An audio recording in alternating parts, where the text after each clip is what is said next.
Asnières-sur-Seine, en région parisienne, Didier Vincent fait vivre le Jokan. Cet art martial mélange des pratiques guerrières amazoniennes, créoles, pushinengue. Plus qu'un sport, Didier transmet et enseigne une culture riche de mélanges, celle de sa terre natale de Guyane. Le Jokan, en fait, c'est l'accomplissement de soi et la connaissance aussi de soi. En même temps, j'avais envie de faire partager justement ma culture et faire découvrir au monde ce patrimoine-là qui est assez précieux.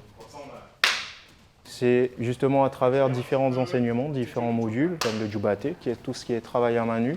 Et dans le Djaka, c'est tout ce qui est l'imitation des animaux. Donc on va retrouver par exemple le Punamna, qui est le caïman, le Kawen, qui est la tortue lutte, le zagrinien, l'araignée, la couleuvre, qui est justement l'anaconda. Et il y a l'autre partie, qui est le Gaïa qui est justement la relaxation, la méditation. À son arrivée en Île-de-France en 2012, Didier décide en parallèle de ses études de comptabilité de fonder le premier et seul club de Jokan de l'Hexagone. Didier se fait professeur et accompagne ses élèves sur la voie d'une harmonie du corps et de l'esprit, un chemin dicté par le son du tambour. Le Jokan, c'est être en éveil, donc être éveillé dans tous les sens du terme en gros. Donc c'est de savoir justement, ça nous permet de grandir, ça nous permet de mûrir, savoir affronter certaines difficultés. C'est oui, on tombe, mais on se relève, et c'est ça le guerrier.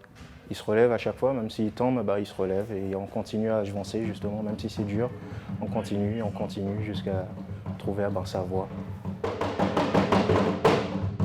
Dans ses us et coutumes, la construction de l'esprit guerrier du Jokan emporte avec lui des valeurs morales et spirituelles, comme un lien avec l'histoire de l'Amazonie, de son patrimoine.